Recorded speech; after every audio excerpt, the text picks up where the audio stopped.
ওকে, আসসালামু আলাইকুম। আজকের ভিডিওতে আমরা দেখব শুধুমাত্র যে আমরা কিভাবে আমাদের কার্ড আমাদের এই ফেসবুক মেটা অ্যাডস ম্যানেজারে অ্যাড করতে পারি। সো চলুন আমরা এখানে চলে যাই।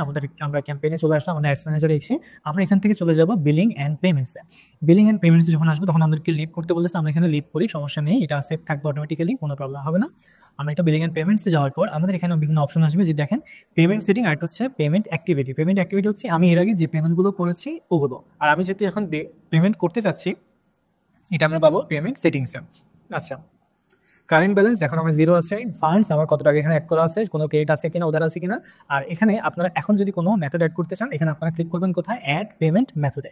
এখানে ক্লিক করে এবার আপনারা ডেবিট কার্ডের বা ক্রেডিট কার্ড এখানে সিলেক্ট করে নেক্সটে যাবেন। নেক্সটে কি আপনারা আপনাদের কার্ডের নাম, নাম্বার, তারপর হচ্ছে মেয়াদ এবং সিভিভি নাম্বার, এই জিনিসগুলো দিয়ে আপনি যদি এখানে সেভ করেন, সেক্ষেত্রে আপনাদের ডিটেলসটা অ্যাড হয়ে যাবে এবং আপনাদের কার্ডটা অ্যাড হয়ে যাবে। এবং শুধু এটা না, এটার সাথে আপনারা চেষ্টা করবেন আপনাদের বিজনেস আইডেন্টিফিকেশন নাম্বার, বিন এবং পিন, এই জিনিসগুলো অ্যাড করার জন্য। যদি এটা অ্যাড করেন সেক্ষেত্রে আপনাদের 15% ভ্যাট কম কাটবে, 40% ট্যাক্স এখানে কম কাটবে, যেটা আপনি এমনিতেই দেন।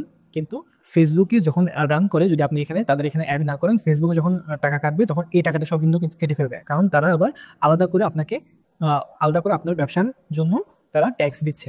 তো এখন যদি আপনার এখানে অলরেডি আপনি একবার দেন, তাহলে আবার ওনারাও দিচ্ছে, দুইবার দেওয়ার কিন্তু কোনো প্রয়োজন নেই। আপনি যদি আলাদা করে দিয়ে থাকেন বা নাও দিয়ে থাকেন, আপনি আপনার ডিটেলসগুলো এখানে অ্যাড করে দিবেন, যাতে করে ফেসবুকে আপনার থেকে বাড়তি কোনো টাকা না কাটে। এই হচ্ছে আমাদের বিষয়। আর এতটুকু সেট আপ করার পর আপনারা এটা কীভাবে সেট আপ করবেন, জাস্ট এখানে আপনারা বিজনেস আইডেন্টিফিকেশন নাম্বার অ্যাড করার জন্য এখানে এডিটে ক্লিক করে আপনারা আপনাদের বিন নাম্বার সহ বিস্তারিত যে জিনিসগুলো আছে সেগুলো এখানে অ্যাড করে নিলেই হয়ে যাবে। তো এই ছিল আমাদের আজকের ভিডিও, এতটুকু পর্যন্ত। কোথাও কোনো সমস্যা থাকলে আমাকে জানাবেন। আর নেক্সট ভিডিওতে দেখাবো কিভাবে আপনারা আপনাদের ডুয়াল কারেন্সি কার্ড রেডি করবেন এবং সেটার মাধ্যমে মার্কেটিং করবেন। সো দেখা হচ্ছে নেক্সট ভিডিওতে। আসসালামু আলাইকুম।